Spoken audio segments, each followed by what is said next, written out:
Good morning all of you. बेटा GST की last class है आपकी और इसके अंदर जो चैप्टर है हमारा लास्ट वो है पेमेंट ऑफ टैक्सेशन। सामने आपको नजर आ रहा होगा payment of taxation. These provisions are related to CGST act 2017। और अगर बात करें पेमेंट ऑफ टैक्सेशन की तो इसके अंदर हमें कितने सेक्शन पढ़ रहे हैं? सेक्शन 49 हम लोगों को पढ़ना है, सेक्शन 50, सेक्शन 51, 52, 53। 49 किस चीज के रिगार्डिंग है? पेमेंट ऑफ टैक्स के रिगार्डिंग है कि जो आपको जीएसटी की क्या करनी है? पेमेंट करनी है। क्यों? क्योंकि टैक्स का पैसा आपका नहीं है। जो आपने CGST, SGST, UTGST, IGST, compensation cess जो भी आपने कलेक्ट किया है tax by whatever name called, वो सारा का सारा टैक्स का पैसा किसका है? सरकार का। ठीक है जी। तो वो उन्हीं के पास जाके आप जमा करवाओगे, उन्हीं को पेमेंट करोगे। तो पेमेंट ऑफ टैक्स करना है। हो सकता है कि आपने रिटर्न टाइम से फाइल नहीं की या टैक्स की पेमेंट आपने समय से नहीं दी, तो आपको इंटरेस्ट, पेनल्टी, फाइन्स भी पे करने पड़ सकते हैं। मतलब अदर ड्यूज भी आपके ऊपर चार्ज किए जा सकते हैं। Section 50 interest on delay payment की आपसे कितना इंटरेस्ट चार्ज किया जाएगा। तो आप लोगों को पता है इन जनरल 18% का रेट ऑफ इंटरेस्ट है और फ्रॉड के केस के अंदर 24% का रेट ऑफ इंटरेस्ट है। सेक्शन 51 टीडीएस का प्रोविजन, नो डाउट कि these provisions are defer up to 31st March 2018, but once again these provisions are again defer जून तक, जून 2018 तक दोबारा से डेफर कर दिए गए। और टीसीएस सेक्शन 52, ये आपने सुना होगा, जो फ्लिपकार्ट है, टीसीएस का प्रोविजन क्या है? Tax collected at source. पहले ये इनकम टैक्स में होता था। फ्लिपकार्ट क्या कर रहा है? अगर तनिष्क को अपना कोई गुड्स बेचना है या तनिष्क को कोई सर्विसेज बेचनी है, तो तनिष्क क्या करेगा? वो गुड्स और वो सर्विसेज सारी की सारी फ्लिपकार्ट में अपलोड करा देगा। पर उसके लिए इसको क्या लेना होगा? Mandatory registration. सेक्शन 24 बोलता है कि अगर कोई भी ऑनलाइन पोर्टल के थ्रू अपने गुड्स को बेचना चाहता है ई कॉमर्स के अंदर, जो कि 95 को छोड़ दे, तो उन लोगों को मैंडेटरी या रजिस्ट्रेशन लेना होगा। तो तनिष्क को उस केस के अंदर मैंडेटरी या रजिस्ट्रेशन लेना होगा। स्विगी आपने सुना हुआ है, फूड पांडा, ये सब, ये सारे लोग एक ही काम कर रहे हैं।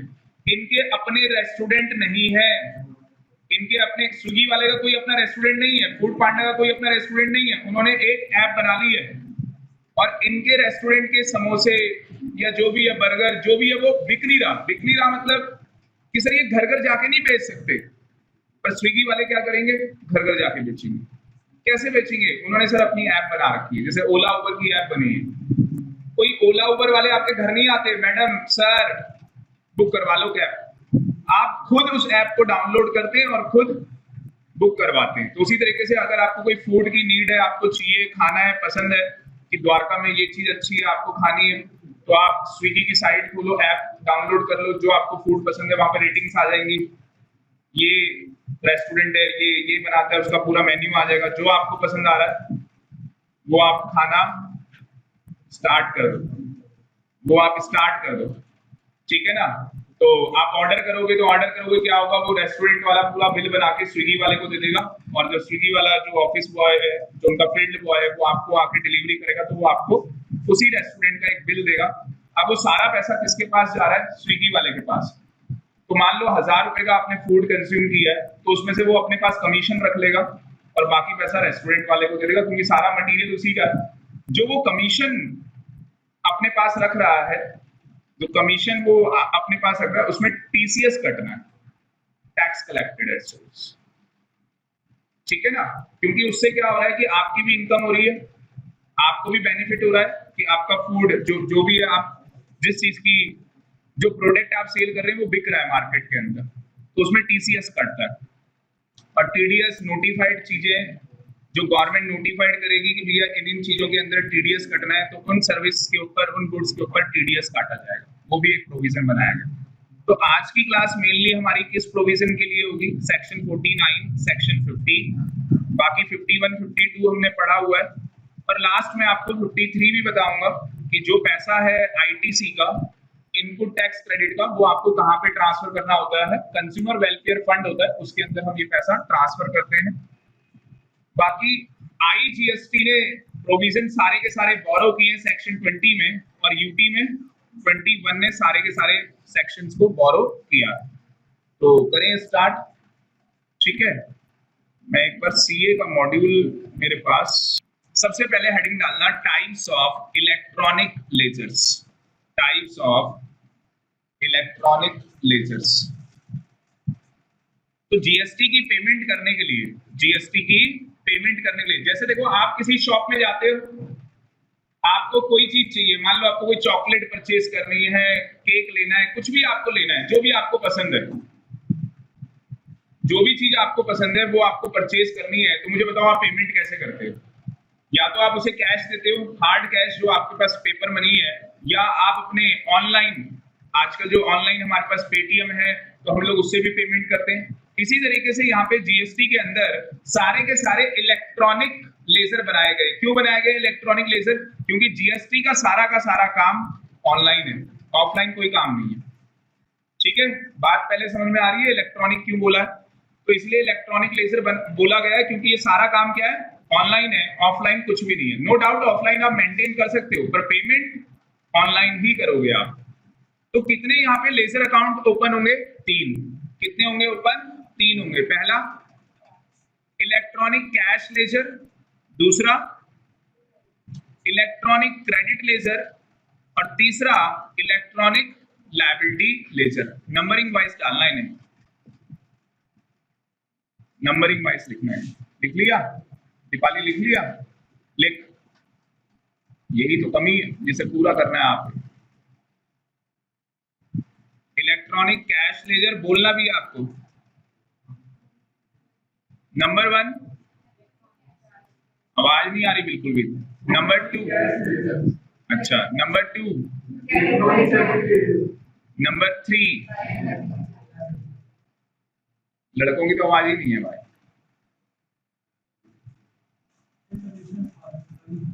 अच्छा, खाना उसने नहीं खाया तो खाना तूने भी नहीं खाया। चलो, सबसे पहले क्या समझते हैं, इलेक्ट्रॉनिक कैश लेजर क्या होता है, ठीक है। तो मैं आपको जीएसटी की जो हमारी साइट है वहां पे गवर्नमेंट ऑफ इंडिया ने कुछ वीडियोस बना रखी है और मैंने रिकॉर्ड किया उस वीडियो को, मैं आपको दिखाना चाहूंगा। एक बार आप ये वीडियो देखें।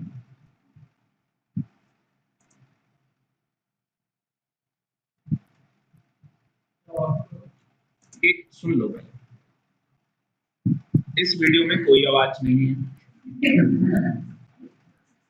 मेरी बढ़िया वाली आवाज आप सुनोगे, ठीक है। तो ये लोग आपको नजर आ रहे हैं, ऊपर हेडिंग नजर आ रही है, क्या लिखा है? वैसे भी जो ये आवाज है एक लड़की की आवाज है, मतलब जो इसके बैकग्राउंड में आवाज है, और वो लड़की ऐसे बोलती है कि आपको समझ में कुछ आने नहीं वाला, तो मैंने आवाज हटा दी। बाकी मैं साइट का लिंक आपको शेयर कर दूंगा। साइट का लिंक क्या है? जीएसटीएन की साइट है, जीएसटीएन वालों ने ये अपलोड कर रखी है video. Making GST payments. GST payment का मतलब समझ में आ गया था सबको कि सर हमें सीजीएसटी, एसजीएसटी, यूटीजीएसटी, आईजीएसटी और सैस की पेमेंट करनी है, कंपनसेशन सैस की। तो हमें इन चीजों की क्या करनी है? पेमेंट करनी है। ये हम पेमेंट कैसे करेंगे, ध्यान से देखना है। सबसे पहले मैं आपको इलेक्ट्रॉनिक कैश लेजर के बारे में बताने जा रहा हूं, तो आप हेडिंग डाल लें इलेक्ट्रॉनिक कैश लेजर कि इलेक्ट्रॉनिक कैश लेजर क्या होता है। अब अगर आपको जीएसटी की पेमेंट करनी है, मतलब कि आपको टैक्स की पेमेंट करनी है, करेक्ट, तो बेटा आप पेमेंट कैसे कर सकते हैं? एक मोड है आपके पास ऑनलाइन, नजर आ रहा होगा आपको ऑनलाइन, आप ऑनलाइन भी पेमेंट कर सकते हैं। मैं बताऊंगा ऑनलाइन पेमेंट करने के तरीके क्या है। आरटीजीएस, एनईएफटी, ठीक है जी, या क्रेडिट कार्ड या डेबिट कार्ड से हम लोग पेमेंट कर सकते हैं, जिसमें कि हमारी कोई लिमिट नहीं है। क्रेडिट कार्ड से, डेबिट कार्ड से, एनईएफटी और आरटीजीएस से कोई भी लिमिट नहीं होती, आप अनलिमिटेड पैसे की पेमेंट कर सकते हैं। पर एक होता है ओटीसी, ओवर द काउंटर, जिसमें 10,000 रुपए की लिमिट होगी। एक जो चलान आप बनाएंगे उसकी कितने की लिमिट होगी? 10,000 की लिमिट होगी। अभी मैंने बस ओवरव्यू दिया है, मैं डिटेल में नहीं गया, मैंने बस आपको ये बताया कि अगर आपको जीएसटी में टैक्स की पेमेंट करनी है या इंटरेस्ट या फाइन या पेनल्टी या अदर ड्यूज की आपको पेमेंट करनी है, तो आपके पास दो तरीके, या तो आप ऑनलाइन मोड पे चले जाएं या तो आप ओटीसी में चले जाएं। ओटीसी का मतलब क्या है? ओवर द काउंटर, मतलब कि आपको बैंक जाना होगा और बैंक जाके एक चालान बनाना होगा उसके थ्रू, जैसे हम बैंक जाके डीडी बनवाते हैं, ठीक है? तो उस तरीके से डीडी भी बनवा सकते हैं आप, ठीक है? आगे चलते हैं, इलेक्ट्रॉनिक कैश लेजर। तो इलेक्ट्रॉनिक कैश लेजर से फिर पेमेंट कैसे होगी, और ये इलेक्ट्रॉनिक कैश लेजर है क्या चीज, वो भी हमें समझनी है। हमें पेमेंट किसकी करनी है? जीएसटी की। और जीएसटी की क्या है? टैक्स है, अलग अलग टैक्स के नाम आपको नजर आ रहे होंगे, एक बार बोल दोगे? आईजीएसटी, सीजीएसटी, एसजीएसटी, यूटीजीएसटी और सेस। चले आगे, ये बस 2 मिनट की क्लिप है, मैं 2 मिनट में पूरा एक ओवरव्यू दिखा रहा हूं, उसके बाद मैं पढ़ाना स्टार्ट करूंगा। अब यहाँ पे अगर आप देखोगे तो वो कहता है क्रिएट एंड रिट्रीव अ चालान, मतलब कि आप क्रिएट करेंगे चालान जीएसटी की पेमेंट करने के लिए। वो बता रहा है ऑनलाइन मोड है, ऑफलाइन मोड भी यहाँ पे दिया गया है, और जो भी आप पेमेंट करेंगे जीएसटी के अंदर उसकी आप ट्रैक कर सकते हैं। जैसे आप कुरियर मंगवाते हैं कभी, तो ट्रैकिंग आईडी आपके पास होती है, तो आज की डेट में आप ऑनलाइन अपना ट्रैक कर सकते हैं कि यार जो मेरा कोरियर अभी कहाँ पे है।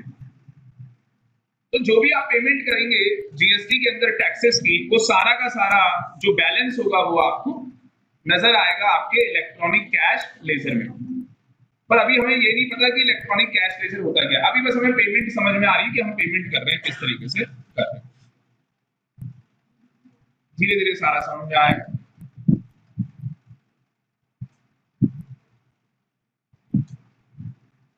यहाँ पे एक कहानी इन्होंने समझाई है, एक कहानी के रूप में, कि सामने नाम नजर नहीं आ रहा है इनका, विजय शर्मा लड़की का नाम,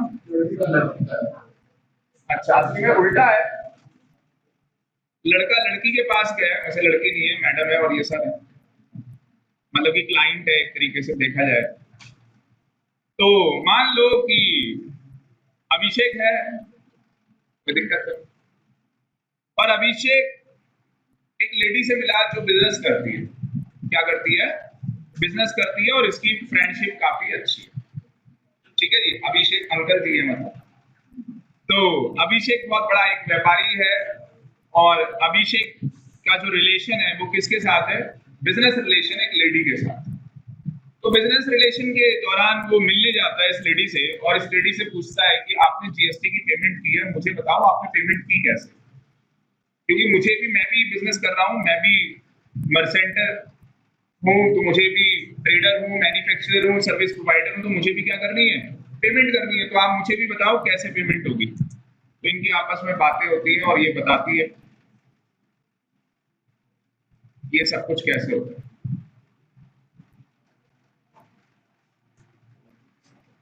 अब ये चीज आपको लिखनी है, एक बार लिखना। और इलेक्ट्रॉनिक कैश की 2 साइड बनाना, एक क्रेडिट और एक डेबिट। क्रेडिट साइड का मतलब पैसा आ रहा है, और डेबिट साइड का मतलब पैसा जा। बताऊं? देखो जी ध्यान से, कह रहा है electronic cash ledger is an account. Electronic cash laser क्या है? एक अकाउंट है। मैं बता दूं कैसा अकाउंट है ये। जैसे पेटीएम देखा है, ये वही अकाउंट है same, cut copy paste Paytm account ही है ये। पर ये बस ये किसकी पेमेंट के लिए है? जीएसटी की पेमेंट के लिए। ये किसकी पेमेंट के लिए? जीएसटी की पेमेंट के लिए। तो electronic cash ledger is an account where records of deposit, जो भी पैसा आपने यहाँ पे क्या किया है? डिपॉजिट किया है, और रिसीव, या जो भी पैसा आपके पास यहाँ पे आया है, एंड यूटिलाइज, किस चीज के लिए यूटिलाइज करोगे? टुवर्ड्स लायबिलिटी, जो लायबिलिटीज आपने क्या करनी है? पे करनी है। जो लायबिलिटीज आपने क्या करनी है? पे करनी है। अब इलेक्ट्रॉनिक कैश लेजर में पैसा कहां से आएगा? अगर आपके पास इलेक्ट्रॉनिक कैश लेजर में पैसा आ रहा है तो उसको बोलेंगे कैश रिसीव्ड, क्रेडिट साइड। कौन सी side? Credit side. Please stop writing all of you, concentrate करो पूरा आप। अगर इलेक्ट्रॉनिक कैश लेजर में कैश रिसीव्ड हो रहा है तो वो कौन सी साइड होगी, क्रेडिट साइड, मतलब प्लस। और लायबिलिटी पेमेंट्स का मतलब डेबिट, पैसा जा रहा है आपके, जैसे पेटीएम में क्या होता है, आप अपने अकाउंट से पैसा ट्रांसफर कर सकते नहीं कर सकते पेटीएम में, या कोई और आपके पेटीएम में पैसा डाल दे, फिर आप उसे यूज करते किसके लिए, अपनी लायबिलिटीज को पे करने के लिए। अब पैसा आएगा कहां से इलेक्ट्रॉनिक कैश लेजर में, तो कह रहा है मेक डिपॉजिट और रिसीट। आप बताओ इलेक्ट्रॉनिक कैश लेजर में पैसा कहां से आएगा, ऑनलाइन, या तो ऑनलाइन पैसा आएगा। ऑनलाइन कैसे आएगा, मैंने अपने क्रेडिट कार्ड के थ्रू, क्रेडिट कार्ड के मैंने थ्रू क्या किया, अपने इलेक्ट्रॉनिक कैश लेजर में पैसे ट्रांसफर कर दिए, आ गए मेरे अकाउंट में पैसे। या मैं ऑफलाइन ओवर द काउंटर, या तो मैं ऑफलाइन गया बैंक में जाके मैंने चालान बनवाया और उस चालान के थ्रू अपने इलेक्ट्रॉनिक कैश लेजर में पैसे डाल दिए। मैं अपने इलेक्ट्रॉनिक कैश लेजर में पैसे क्यों डाल रहा हूं बताओ, क्योंकि मुझे टैक्स की पेमेंट करनी है। जब तक पैसा नहीं होगा पेमेंट कर ही नहीं सकते आप। तो पहले आपको अपने इलेक्ट्रॉनिक कैश, असली में क्या किया, पहले क्या होता था जीएसटी रिजीम से पहले कि हम लोग क्या करते थे, बैंक में जाके चालान बनाते थे या यहाँ से debit card, credit card, NEFT, RTGS ऐसे पेमेंट करते थे।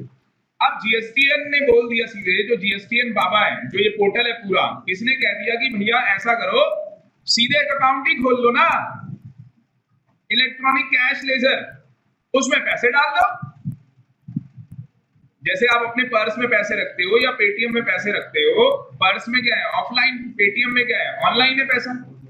तो जिस तरीके से आप उसमें पैसा रखते हो उसी तरीके से आप हमारे इलेक्ट्रॉनिक कैश लेजर में पैसे रखो और उस पैसे को कहां यूटिलाइज करो, लायबिलिटी के लिए। और वो लायबिलिटी बताओ कौन सी है, टैक्स है, इंटरेस्ट है, पेनल्टी है, फीस है, अदर अमाउंट है, वो चीजें पे करने के लिए। और इलेक्ट्रॉनिक कैश लेजर में पैसा कहां से आएगा, टीडीएस से, टीसीएस से।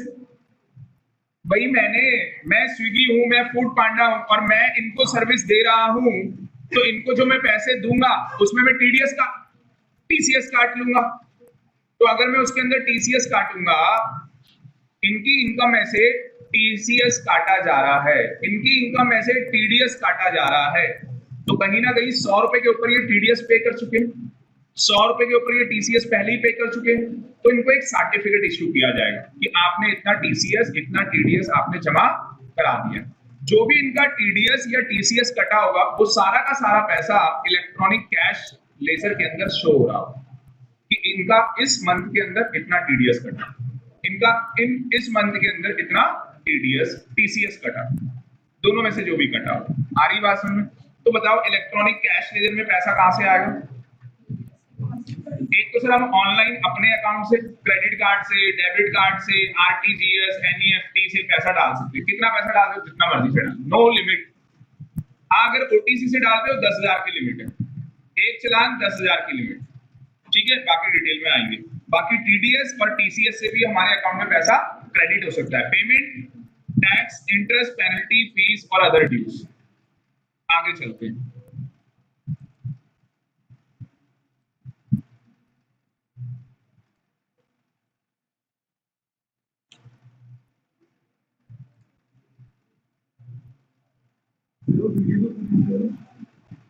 पढ़ाना मुझे पता है, मुझे वीडियो पूरी नहीं हुई है। हम पिक्चर का पूरा ट्रेलर पहले तैयार कर लेते हैं, फिर जाके आपको लेक्चर दिया जाता है, ऐसे नहीं दिया जाता।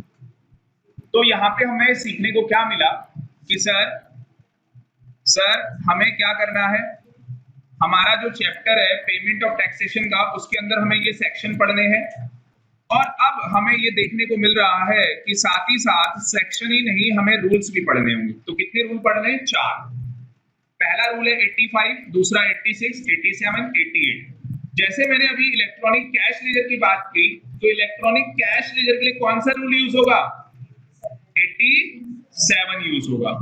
क्रेडिट लेजर के लिए कौन सा यूज होगा? और लायबिलिटी रजिस्टर के लिए, बात समझ में आ रही है? आप लायबिलिटी रजिस्टर, लायबिलिटी लेजर बोल सकते हैं, कोई दिक्कत नहीं। सेक्शन में लेजर लिखा है, रूल्स में रजिस्टर लिखा है, ये चीज नजर नहीं आएगी। चले आगे, बाकी एक 88 है वो बताऊंगा आपको। चलूं आगे।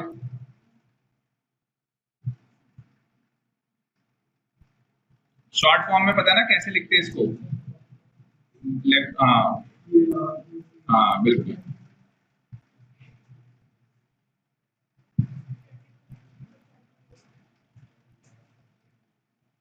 कुछ फॉर्म्स आपको नजर आ रहे होंगे यहाँ पे। तो यहाँ पे जीएसटी पीएमटी 01 फॉर्म यूज होगा, जीएसटी पीएमटी 02 यूज होगा, 3 यूज होगा, आपको ऐसे नजर आ रहा होगा 4, 5 अगर आप देखोगे उसको हाईलाइट कर लो आप, इलेक्ट्रॉनिक कैश लेजर। और क्या मतलब है इसका अभी समझ में आ जाएगा, पर अभी आपके दिमाग में क्या स्ट्राइक करना चाहिए कि सर ना हमें ये बता रहे हैं कि भैया जो इलेक्ट्रॉनिक कैश लेजर है ना उसके लिए जीएसटी पीएमटी 05 है। पीएमटी का मतलब समझे ना, पेमेंट। तो इन्होंने इस तरीके से फॉर्म के नाम बनाए हुए, जैसे आईटीसी चैप्टर में जीएसटी आईटीसी 01, इस तरीके से कंपोजिशन में सीएमपी ऐसे करके बना रखे। अपनी अपनी बुक को ना देखो प्लीज, यहां देखो आप, ये आपको वहां नजर आया था, ये फोटो वहां पे नजर आई थी या नहीं आई थी, वहीं से कॉपी है, बस कुछ एडिशन किया गया। कहता है इलेक्ट्रॉनिक कैश लेजर, नजर आया? समझने में ध्यान दो, पीपीटी नहीं मिलेगी आपको, सुबह ही बनाइए, आप देखोगे तो सुबह ही बनाइए, कंप्यूटर झूठ नहीं बोलता। इलेक्ट्रॉनिक कैश लेजर कहता है इलेक्ट्रॉनिक कैश लेजर है, वहां पे 2 तरीके से पैसा क्रेडिट किया जा सकता है। अगर आप ध्यान से देखोगे, यहां पैसा डाल सकते हो और फिर यहां से पैसा यूज होगा। एक एक चीज को बारीकी से पढ़ना और पहले देख लेना, बाद में मन करे तो इनकी फोटो ही क्लिक करते जाना, क्योंकि ये मिलने वाली नहीं, नोट नहीं करने दूंगा क्योंकि टाइम नहीं है इतना अपने पास। चलो आ जाओ, कौन सा लेजर है? Electronic cash laser. तो बताओ पैसा कहां से आएगा सर? या तो ऑनलाइन आएगा या तो ओवर द काउंटर ओटीसी से पैसा क्रेडिट हो जाएगा। क्रेडिट का मतलब बताओ क्या है? प्लस। देखो अब आपको पता है क्रेडिट का मतलब क्या है, प्लस। अच्छा, क्रेडिट होने के बाद देखो मैंने क्या लिखा है, कैन बी यूज, ये पैसा यूज किया जाएगा लायबिलिटीज को पे करने के लिए। जो भी आपकी जीएसटी की लायबिलिटीज है, जैसे क्या लायबिलिटी बताओ? टैक्स है, इंटरेस्ट है, पेनल्टी है, फी है और अदर पेमेंट्स है, अदर ड्यूज है हमारे। बताओ प्लस होगा या माइनस होगा? माइनस होगा। देखो अब आपको आ रहा है, धीरे धीरे चीजें आपको आएंगी। अच्छा, मैंने एक इंपॉर्टेंट बात क्या लिखी, ई कैश लेजर पीएमटी 05, यस और नो? पीएमटी 05 इज लाइक, हाँ जी, इज लाइक वो क्या है? वो एक तरीके से आपका इलेक्ट्रॉनिक वॉलेट है। You can make payment of e cash ledger at any time and utilise thereafter. आप किसी भी समय, यू कैन मेक पेमेंट, आप किसी भी टाइम में अपने ई कैश लेजर से पेमेंट कर सकते हैं, कोई इसके लिए टाइम पीरियड नहीं है। एंड यूटिलाइज देयर आफ्टर, जो पेमेंट किसकी करनी है? लायबिलिटीज की, उनकी लायबिलिटीज की पेमेंट करने के लिए आप यूज करो। जब आपके मन में आए अपने इलेक्ट्रॉनिक कैश लेजर में पैसे डाल दो, जब आपके मन में आए, आपको पता लग गया इस महीने मेरी लायबिलिटी अराइज हुई है, आप उतने की पेमेंट यहां से कर दो। अभी वो सारी पेमेंट दिखाने वाला हूं और ये सब कुछ आपको पीएमटी 05 के अंदर नजर आएगा। आगे चलता हूं, ये सबसे ज्यादा इंपॉर्टेंट है और ये जान है किसकी? इलेक्ट्रॉनिक कैश लेजर की। अभी मैं कैश ही लेजर पढ़ा रहा हूं, मैं अभी तक क्रेडिट लेजर में नहीं गया, लायबिलिटी लेजर में नहीं गया, अभी कैश लेजर ही चलेगा आधे घंटे। मोड ऑफ जीएसटी पेमेंट, किसकी mode of GST payment? Electronic cash ledger में कैसे आप पेमेंट करोगे? तो मैंने आपको बताया था ऑनलाइन, ऑफलाइन, यस और नो? ऑनलाइन में क्या है कि आप इंटरनेट बैंकिंग यूज कर सकते हैं। तो बेटा प्रैक्टिकली जब आप लोग ये चीज यूज करोगे ना, आपको इतना मजा आएगा, आप लोगों के साथ बहुत मजा आ रहा है पेमेंट करने में, नो डाउट पैसे जा रहे हैं हमारी जेब से, पर पेमेंट करने में मजा बड़ा आ रहा है क्योंकि इन लोगों ने ऑथराइज कर रखे हैं बैंक। आप जीएसटीएन पोर्टल में जाओगे, कभी मेरे पास टाइम होगा तो सारे बैंक्स के ना वहां पे नाम आ रहे हैं, मतलब ऐसे नहीं कि पीएनबी की जो ब्रांच है सबके नाम पीएनबी, एसबीआई, यस बैंक ऐसे नाम आ रहे हैं जो इन्होंने ऑथराइज कर रखे, और कोई भी लिमिट नहीं है, जितने पैसे की पेमेंट करनी है कर लें। पर वो पेमेंट करने का मतलब क्या है कि वो पैसा इलेक्ट्रॉनिक कैश लेजर में जाएगा, वो वहां वॉलेट में आ जाएगा आपके, और फिर आप उस पैसे का यूज करोगे जीएसटी की पेमेंट के लिए। बातें समझ में आ रही है? जो आपका क्रेडिट कार्ड है, डेबिट कार्ड यूज कर रहे हो, उसकी भी कोई लिमिट नहीं है। ऑफलाइन में आ जाओ, जो आपने एनईएफटी कराया, आरटीजीएस कराया, या आपने ओवर द काउंटर चालान बनवाया, एक पीरियड के अंदर जो आपका एक पीरियड होगा टैक्स की, असली में छोटे लोगों के लिए रखा गया है। देखो गवर्नमेंट को भी पता है कि हर आदमी नेट यूज नहीं कर सकता, और हर आदमी को नेट यूज करना भी नहीं आता, अगर कर लेगा तो यूज करना नहीं आएगा। पीछे बातें नहीं बेटा। तो उन्होंने क्या बोला, उन्होंने कहा कि देखो बात ऐसी है, ऐसा करते हैं कि जो लोग छोटे लोग हैं, मतलब कि जिनका क्वार्टरली टैक्स 10,000 का बन रहा है, ये समझ रहे हो कुछ क्या हो रहा है कि उसका क्वार्टरली टैक्स, मैं जानबूझ के क्वार्टरली बोल रहा हूं, मुझे भी पता है मंथली भी होती है, मंथली भी पे करना होता है, तो उसका टैक्स बेचारे का क्वार्टरली कितना बन रहा है 10,000, तो वो पीरियड जो है उसका क्वार्टर का टैक्स 10,000 बन रहा है, तो वो बैंक में जाएगा 10,000 का चालान बनवा देगा, और वो चालान बनाने के बाद वो पैसा कहां पे आ जाएगा, सीधे इलेक्ट्रॉनिक कैश लेजर के अंदर आ जाएगा। वो काम कैसे होता है वो भी मैं दिखाऊंगा आपको, वो काम कैसे होता है। पहले इतना समझ में आया, चलो आगे।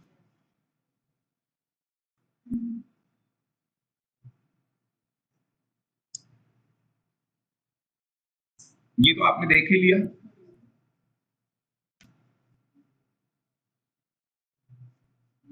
ये सबसे ज्यादा इंपॉर्टेंट, वेरी वेरी इंपॉर्टेंट, उसका टेक्निकल है ये, आप ध्यान से सुनना। जो इलेक्ट्रॉनिक कैश लेजर है उसके अंदर एक हेड है, कौन सा हेड है, एक हेड है, उस हेड का नाम है मेजर हेड। क्या नाम है उसका हेड का, मेजर हेड। अब मेजर हेड देखो कौन कौन से इसके अंदर, सीजीएसटी, आईजीएसटी, एसजीएसटी, यूटीजीएसटी और सैस। मैं बताता हूं कि कैसे है। मैंने online credit card, debit card से अपने अकाउंट के अंदर इलेक्ट्रॉनिक कैश लेजर के अंदर पैसा जमा कर दिया, मेरे वॉलेट में पैसा आ गया। अब मुझे उस पैसे का यूज करना है, कहां करना है यूज, सर जो आपकी जीएसटी की लायबिलिटी है टूवर्ड्स आपको यूज करना है।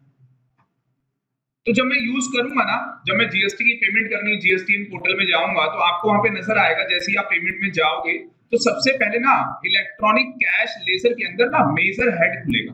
क्या खुलेगा, मेजर हेड। तो उसमें पता है कैसे कॉलम बना होगा, सीजीएसटी, नीचे बना होगा आईजीएसटी, उसके नीचे फिर एस, फिर यूटी, फिर सैस, ऐसे कॉलम बने होंगे। कितने कॉलम हो गए, ये 5 हो गए। तो ये 5 कॉलम बने होंगे। साथ ही साथ क्या होगा कि सीजीएसटी के साथ में एक कॉलम और बना होगा। पहले तो ये रो में लिखे हुए हैं, रो और कॉलम आप समझते हो, तो रो में ये सारी चीजें 5 चीजें लिखी हैं। फिर सीजीएसटी के साथ एक रो, एक कॉलम और बनाया गया, उसमें लिखा है इंटरेस्ट। फिर उसके आगे एक कॉलम और बना है, उसमें लिखा है पेनल्टी, उसमें लिखा है फीस, अदर जो भी। अगर आपको सीजीएसटी की पेमेंट करनी है 100 रुपए, तो आप अपने सीजीएसटी में 100 रुपए डाल देंगे। एस की आपको 100 रुपए करनी है, एस की भी आप 100 रुपए डाल देंगे। आपको यूटी की 50 रुपए करनी है, आप 50 रुपए डाल देंगे। सेस की आपको 20 रुपए की करनी है, आप 20 रुपए डाल देंगे। अपने आप ही ना, आपको कोई टोटलिंग नहीं करनी, जीएसटीएन पोर्टल सारी टोटलिंग अपने आप कर देगा, वो नीचे बता देगा इतना आपका टोटल हो गया। इतना पहले समझ में आया? हो क्या रहा है, कुछ नहीं हो रहा सर। हमने पीछे क्या किया कि हमने पहले यहां पैसे डाल दिए, हमने कहा पैसा भर दिया है, इलेक्ट्रॉनिक कैश लेजर के अंदर पैसा आ गया। या तो हमने इंटरनेट बैंकिंग यूज की है, या तो क्रेडिट या डेबिट कार्ड से वहां पे पैसा हमने डाल दिया, ठीक है, जिसमें लिमिट एक ही में जो कि चालान के अंदर है, बाकी किसी में लिमिट नहीं। अब सर हमारे इलेक्ट्रॉनिक कैश लेजर के अंदर क्या आ चुका है, पैसा आ चुका है। जब सर पैसा आ गया इसके अंदर तो इसमें क्या है, दो हेड हैं। कितने हेड है बेटा? दो। एक बार बस इसको कॉन्सेंट्रेट करके समझ लेना, सारी दिक्कतें आसान हो जाएंगी। तो इसके अंदर दो हेड है, एक है मेजर और एक है माइनर। मेजर हेड क्या है? C I S U T cess, ये मेजर हेड है। मतलब ध्यान से सुनना आप, क्योंकि आपका कुछ कॉन्सेप्ट है शायद वो गलत हो सकता है, क्योंकि आपने पढ़ा तो सही था पर शायद आपने गलत समझा, तो ध्यान से देखना। आपने अब क्या दिखाया कि मेरी सीजीएसटी की लायबिलिटी 100 रुपए की है, एस की मेरी 100 रुपए की है, ऐसे आपने सबकी लायबिलिटीज दिखा दी। पर साथ ही साथ उनके साथ एक माइनर हेड भी बने होंगे, माइनर हेड के कॉलम्स बने हुए होंगे। वो माइनर हेड क्या क्या होंगे? इंटरेस्ट होगा, देखो लिख रहा है ना माइनर हेड कौन से, टैक्स है, इंटरेस्ट है, पेनल्टी है, फीस है, अदर्स है, वो वहां पे लिखा होगा साफ साफ। पर वो किसके अलावा है? C S I U T cess, इसके अलावा है, इंटरेस्ट इसके अलावा है। अब आपको क्या करनी है? पेमेंट करनी है। किसकी? अपनी लायबिलिटीज की। बताओ किसकी पेमेंट करनी है? आई की, एस की, सी की, सेस की पेमेंट करनी है आप लोग।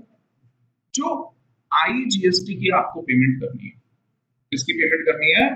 आई जीएसटी की जो आपको पेमेंट करनी है। तो जो आपके पास पैसा, देखो यहां पे लिखा है no cross utilisation among and between the major and minor head. मतलब कि जो मेरे पास पैसा आया है इलेक्ट्रॉनिक कैश लेजर के अंदर, ध्यान से सुनना मेरी बात को, किसके अंदर पैसा आया है? इलेक्ट्रॉनिक कैश लेजर के अंदर। तो पता है उसमें भी पैसा कैसे आता है? मेजर हेड के उसमें आता है। किसके उसमें? मेजर हेड के उसमें। उसमें लिखा होता है सी का पैसा इतना, एस वाले का इतना, यूटी का इतना, सैस का इतना। जो पैसा सी में होगा वो बस सी के लिए यूज होगा। जो आई का पैसा है वो आई के लिए, जो एस और यूटी का है वो अपने रिस्पेक्टिव हेड के लिए, और सैस वाला सैस के लिए। इसके अलावा जैसे आपने सुना था ना कि I GST sequentially utilize for I, then C, फिर एस।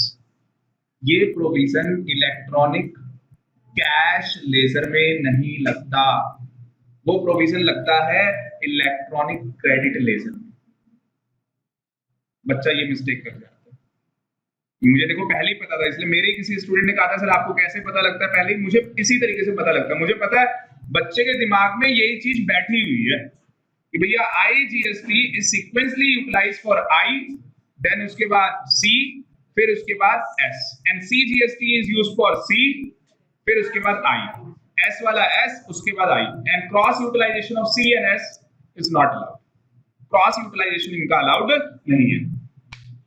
पर ये जो मैं पढ़ा रहा हूं ये इलेक्ट्रॉनिक कैश लेजर है, वो जो आप समझ रहे हो वो इलेक्ट्रॉनिक क्रेडिट लेजर है। इतनी बात पहले समझ में आ रही है? दोबारा समझा रहा हूं कि जो इलेक्ट्रॉनिक कैश लेजर में जब आप पैसा डालते हो तो उसमें भी कॉलम बने हुए आते हैं, हेड बने हुए आते हैं कि सी के लिए कितना पैसा डाल रहे हो, एस के लिए कितना। सर ये ऐसा क्यों कर रखा है इन्होंने?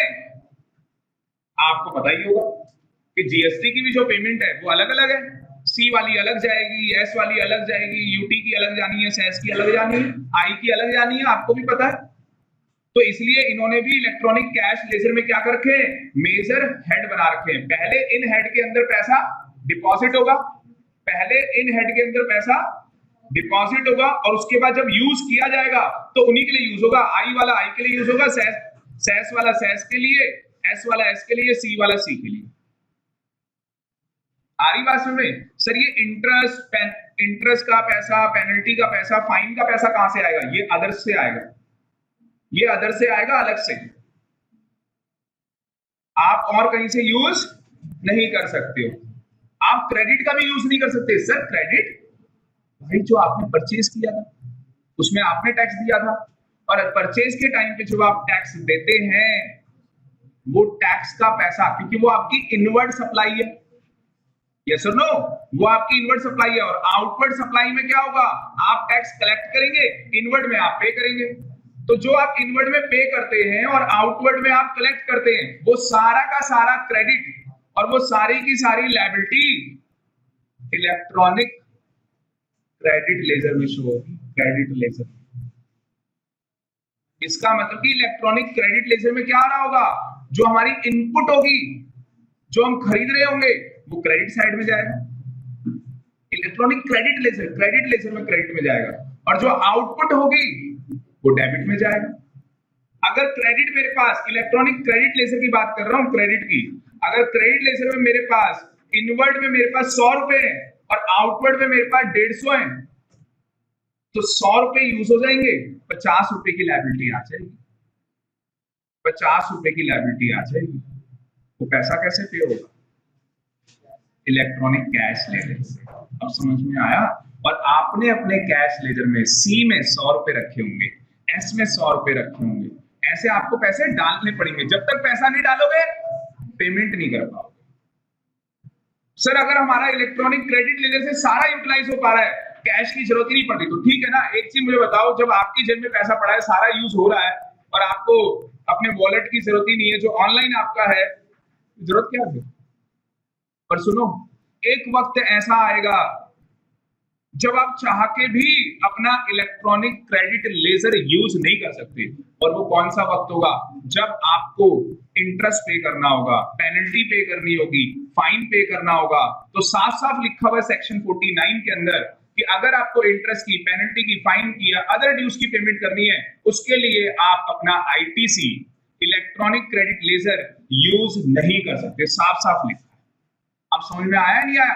सर कई बार तो ऐसा होता है, हम चाह के भी अपने वॉलेट के पैसे यूज नहीं कर पाते। क्यों? आपके पास 2000 रुपए का नोट है, सामने वाला कह रहा है भाई 100 रुपए दे दें, तो पेटीएम करो ना आप, क्योंकि 2000 रुपए दोगे वो वापस, वो कह रहा है छुट्टे नहीं।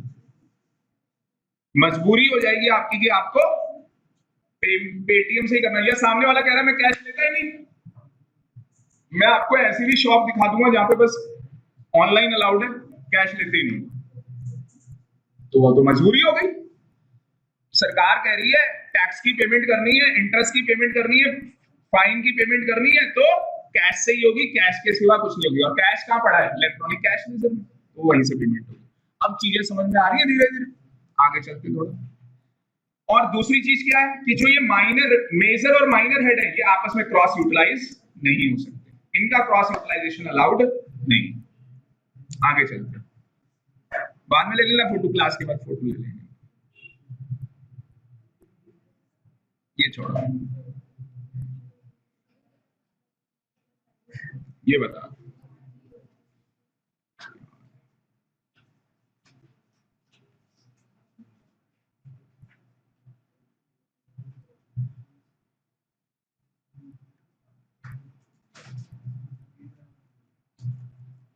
बस 5 मिनट, 5-10 मिनट और लगेंगे, ये खत्म होगा कैश लेजर।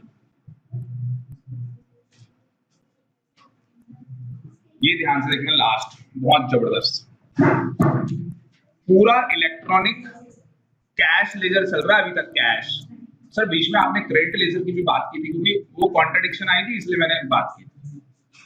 तो इलेक्ट्रॉनिक कैश लेजर में ये सारा पैसा आता कैसे है, पेमेंट कैसे होती है, वो पूरा एक प्रोसीजर, एक फ्लो चार्ट के अंदर पूरा वर्चुअल आप मूवी अपने सामने रख लेंगे कि आप टैक्स पेयर हैं।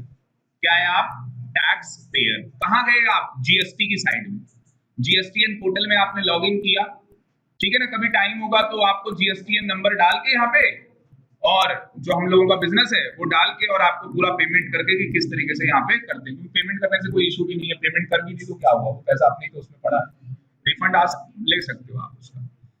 चूज पेमेंट ऑप्शन, बताओ पेमेंट ऑप्शन क्या है? ऑनलाइन और ऑफलाइन आपके पास ऑप्शन है, वहां पे सब आता है ऑप्शन कि आप ऑनलाइन लेना चाहते हो या ऑफलाइन लेना चाहते हो।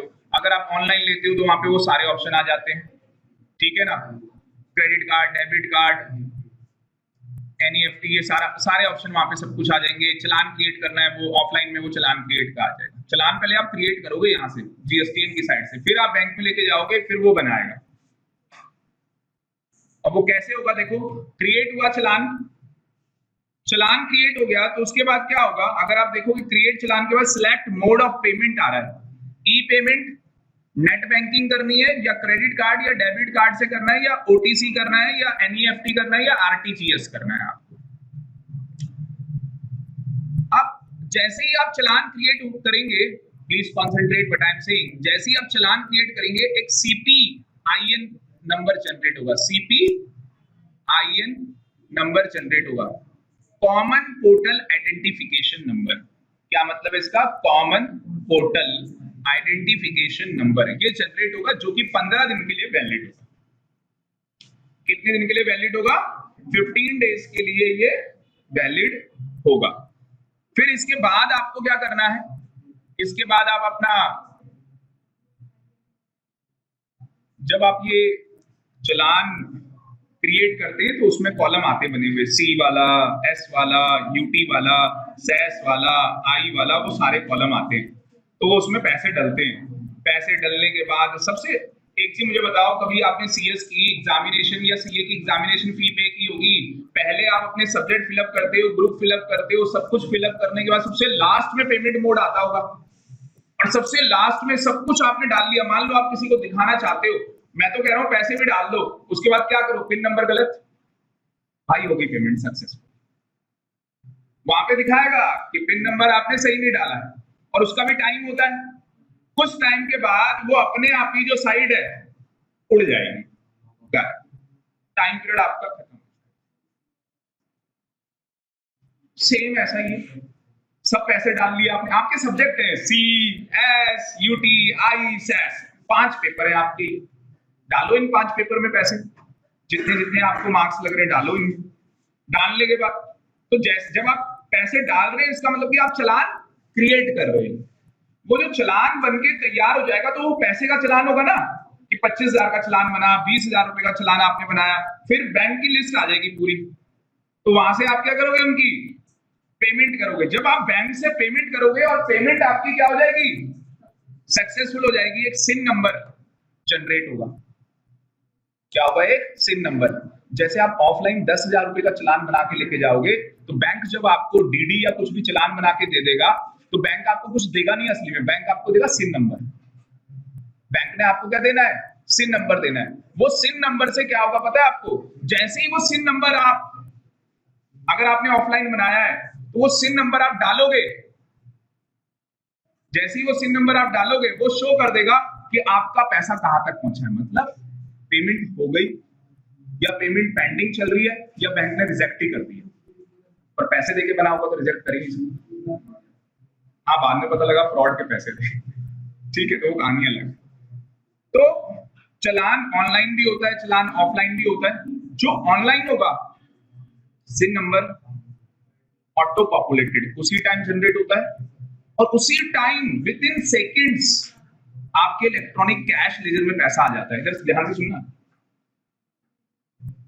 कल्पना ले ले आपका एग्जाम, ले ले आपका एग्जाम। कल्पना ने मेरे को 25,000 रुपए दे दिए। अब इसने मेरे को 25,000 की पेमेंट करनी है। ये मान लो हैदराबाद के अंदर है, चार्टर्ड अकाउंटेंट है हैदराबाद में, वहां पे मैंने कुछ काम किया, इनका 25,000 रुपए की पेमेंट बनती है। क्या ये वहां से यहाँ देने आएंगे?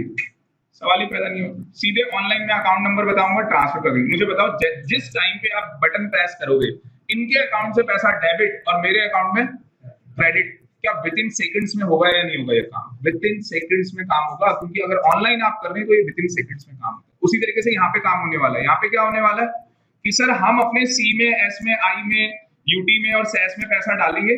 एक चालान क्रिएट होगा जिसको CPIN बोलते हैं, common portal identification number. CA की किताब लाए?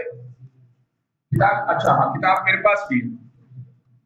ये सीए की किताब में आप देखोगे तो ये पूरा प्रोसीजर, घर जाके पढ़ लेना, सब कुछ समझ में आ जाएगा। पूरा प्रोसीजर इन्होंने लिख के दिया हुआ है।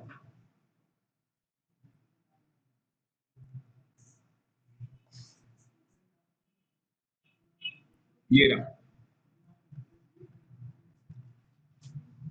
ये देखो। अगर आप देखोगे यहाँ पे बोला ना common portal identification number, page number मेरे पास 17 है, आपके पास अलग होगा। पेज नंबर ही बता देता हूँ यार, 9.17। पूरा प्रोसीजर घर जाके पढ़ लेना, वर्ड टू वर्ड सारे स्टेप सेम होंगे, ठीक है।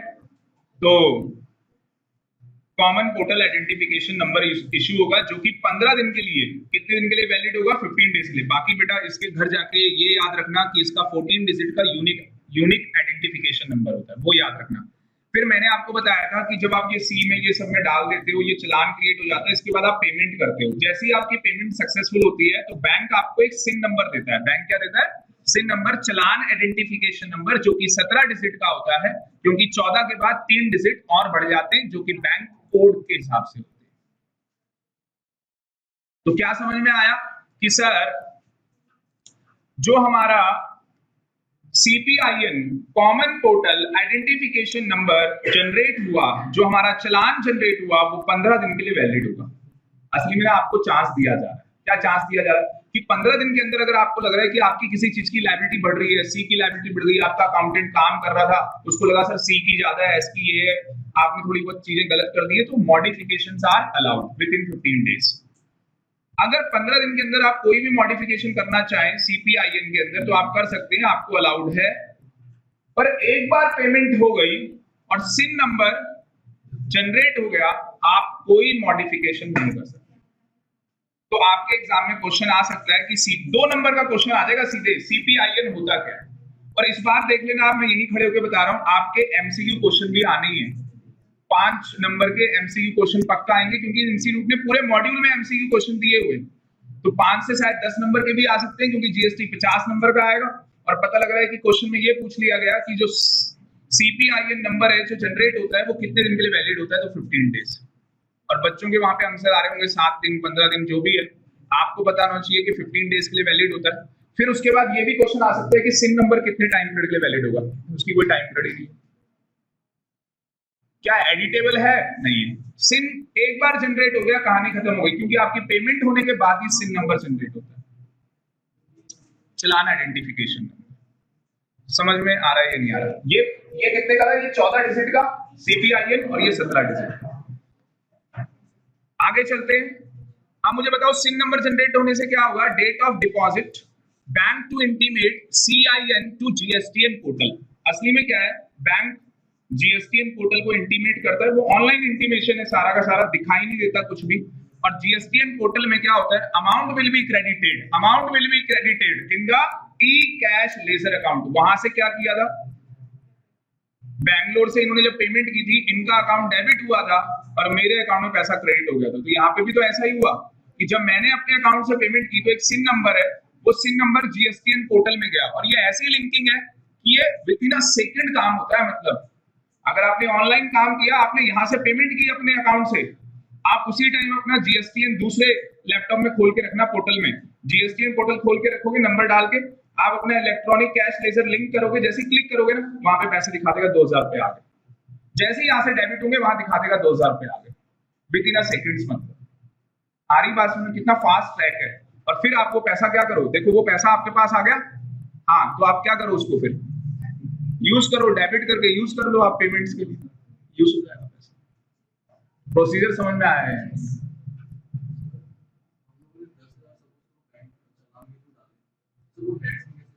वो तभी तो बोला था कि आप क्या करेंगे, एक प्रिंट आउट लेके जाएंगे, जो चालान है उसका प्रिंट आउट। तो उसमें चालान में वो कॉलम्स बनेंगे, मेजर हेड्स वो बनेंगे, माइनर हेड्स वो बनेंगे। हाँ, वो आपने उसके अकॉर्डिंग डालेंगे, क्योंकि वो तो आपको सीधे चालान 10,000 का बना कर देगा। ये कहानी।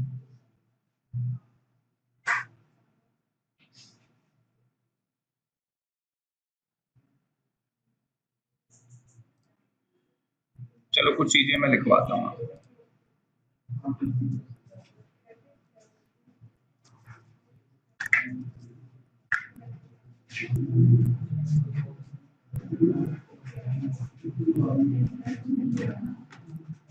अच्छा, लिखवाने की जरूरत ही नहीं पड़ेगी वैसे तो।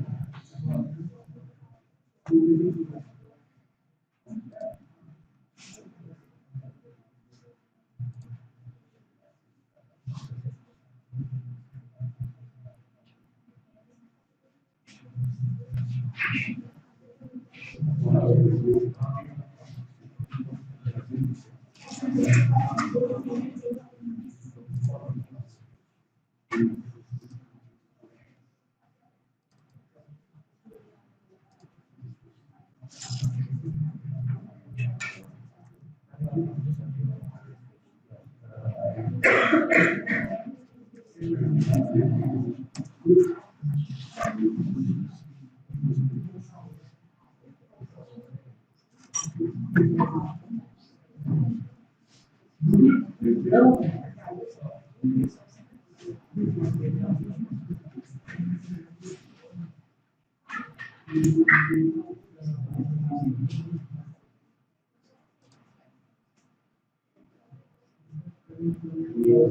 सेक्शन अगर आप देखोगे 49, बाकी आप घर जाके कहीं से भी मटेरियल पढ़ लोगे आपको समझ में आ जाएगा। इलेक्ट्रॉनिक कैश लेजर हम लोगों ने कर लिया, अभी कैश लेजर को थोड़ा और करेंगे।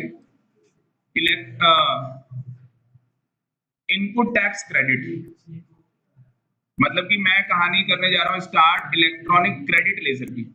अब क्रेडिट लेजर में क्या होने वाला है, तो क्रेडिट लेजर में सिंपल सी कहानी होने वाली है।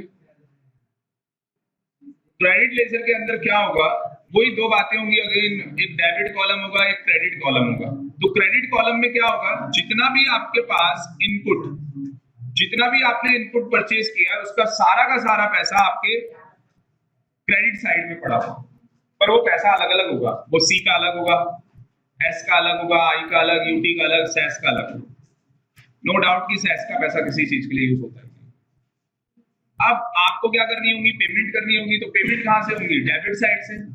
तो आपके इलेक्ट्रॉनिक क्रेडिट लेजर में जैसे ही आप जीएसटीएन पोर्टल में इलेक्ट्रॉनिक क्रेडिट लेजर क्लिक करोगे ना, तो वहां पे आपको नजर आएगा कि आपके पास क्रेडिट साइड में ये पैसा पड़ा हुआ है। पर आपको पता है वो कौन सा पैसा पड़ा होगा, जो सप्लायर ने जीएसटीआर 1 फाइल की, क्योंकि उसने आउटपुट लायबिलिटी दिखाई। जब सप्लायर अपनी जीएसटीआर 1 फाइल करेगा तो आपके 2A के अंदर, जीएसटीआर 2A के अंदर ऑटो पॉपुलेटेड सारा आपको आईटीसी नजर आ रहा होगा कि आपने इतने सप्लायर से, 1000 सप्लायर है, 1000 सप्लायर से माल खरीदा और इतना टैक्स आपका आ गया। जैसे ही आप उसको एक्सेप्ट करेंगे तो आपका जीएसटीआर 2 बन जाएगा, ऑटो पॉपुलेटेड।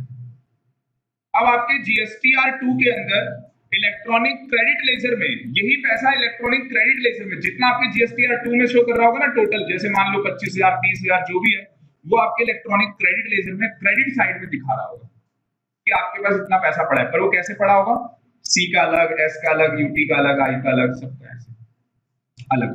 ठीक है यहां तक। दूसरी साइड आपको अब क्या करनी है, पेमेंट करनी है।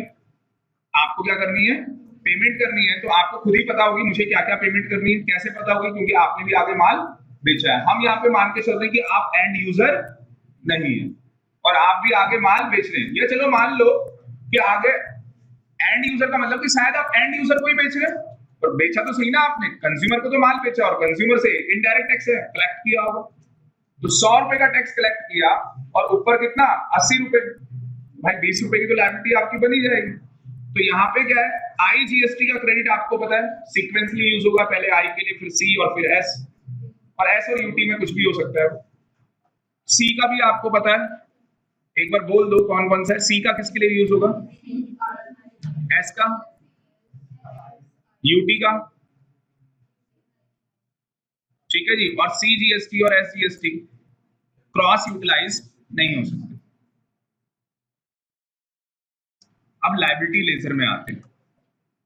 लायबिलिटी लेजर आपको इनके मॉड्यूल से ही दिखा देते हैं, सीए के मॉड्यूल से लायबिलिटी लेजर।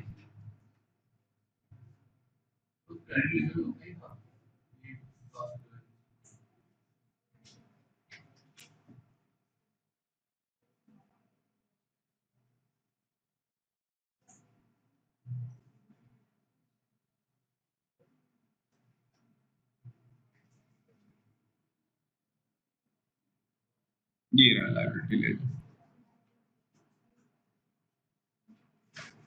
Electronic liability.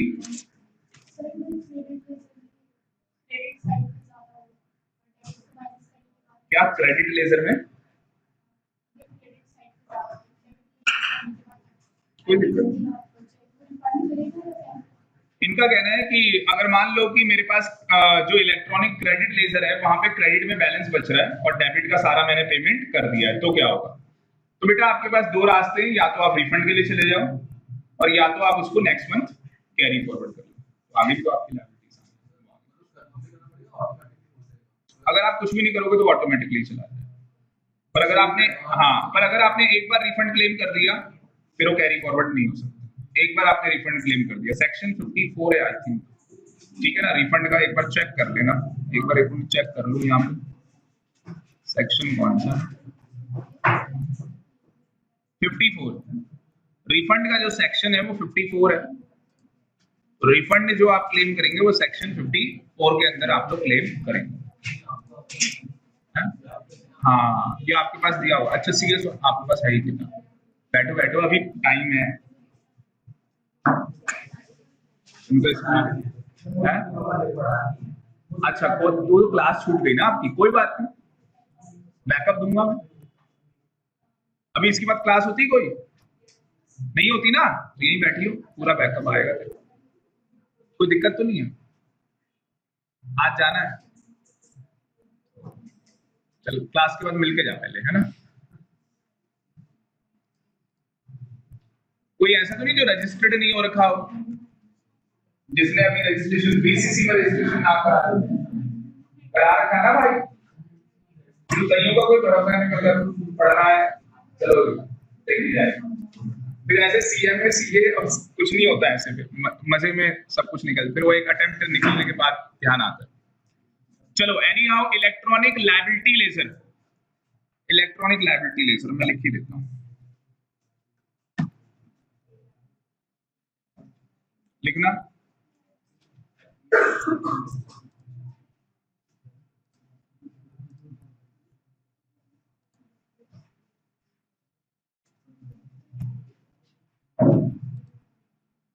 मेरी तो इसके बाद भी देखो क्लास है 7-8 बजे तक मैं यहीं पे हूँ। इलेक्ट्रॉनिक लायबिलिटी लेजर, बाकी जिनकी क्लास है उनको पता है। तो इसमें भी दो बातें हैं बेटा, एक क्रेडिट साइड है और एक डेबिट साइड।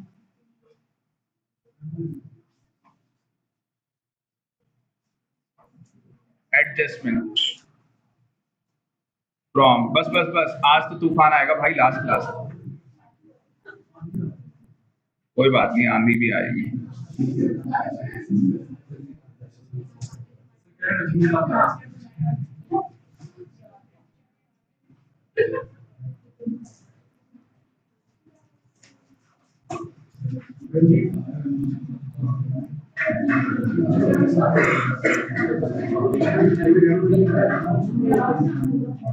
देखो क्या हुआ, तो यहाँ पे जो मेरा इलेक्ट्रॉनिक लायबिलिटी लेजर है, असली में कुछ नहीं है इलेक्ट्रॉनिक लायबिलिटी लेजर, एक आप ना रजिस्टर मेंटेन कर रहे हो, शायद सेक्शन रूल नंबर 88 था मेरे ख्याल से, जो भी 87 था आपका। तो इलेक्ट्रॉनिक लायबिलिटी लेजर के अंदर क्या हो रहा है, एक रजिस्टर मेंटेन किया जा रहा है। क्या किया जा रहा है, रजिस्टर मेंटेन किया जा रहा है, जिस रजिस्टर के अंदर ये चेक किया जा रहा है कि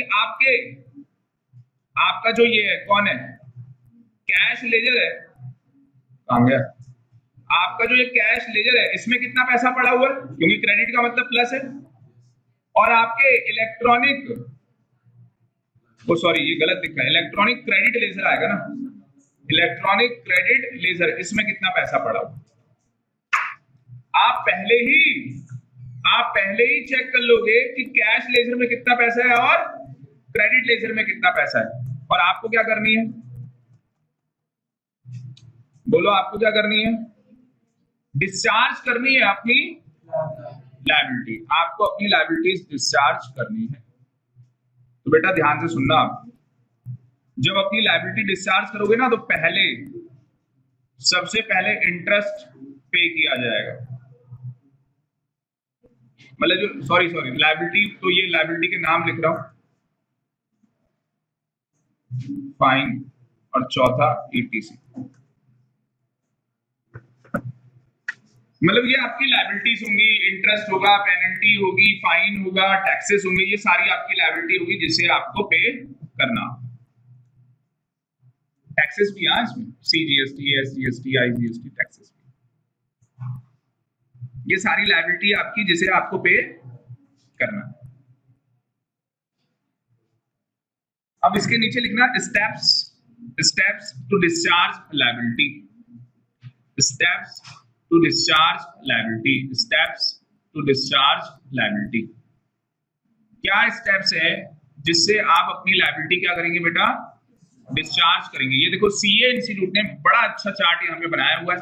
पहला स्टेप बताओ क्या है, all dues related to previous tax period. भाई पहले पिछला जो टैक्स है ना, पहले वो एडजस्ट होगा।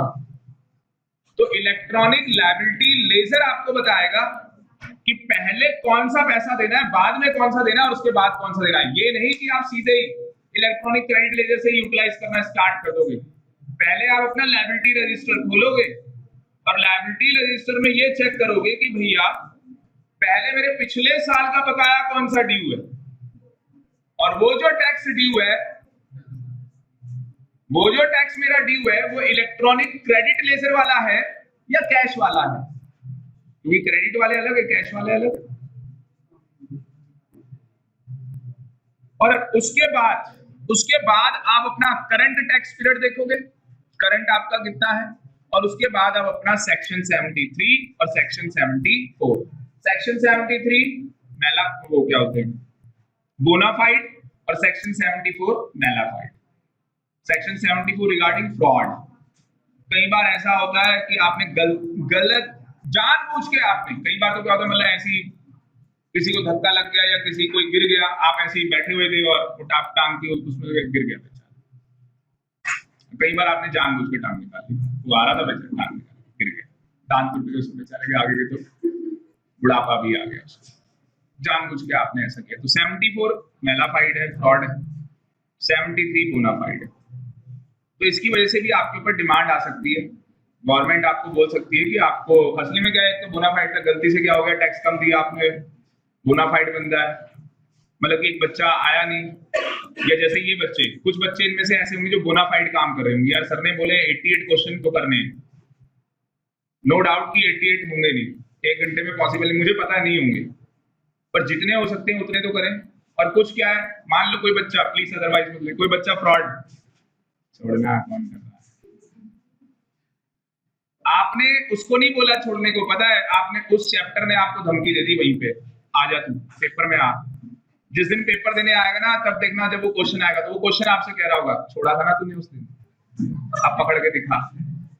सच बता रहा हूं आपको, नहीं पकड़ सकते आप, डॉन को पकड़ना आपको पता ही है। तो ये कहानी समझ में आई या नहीं आई? तो सिंपल वर्ड्स में बोले तो मैंने सिंपल वर्ड्स में लिखा, पहले सबसे पहले ओल्ड टैक्स, फिर करंट टैक्स, और उसके बाद इंटरेस्ट, पेनल्टी, फाइन। तीसरा वाला बोलूं तो इंटरेस्ट, पेनल्टी, फाइन।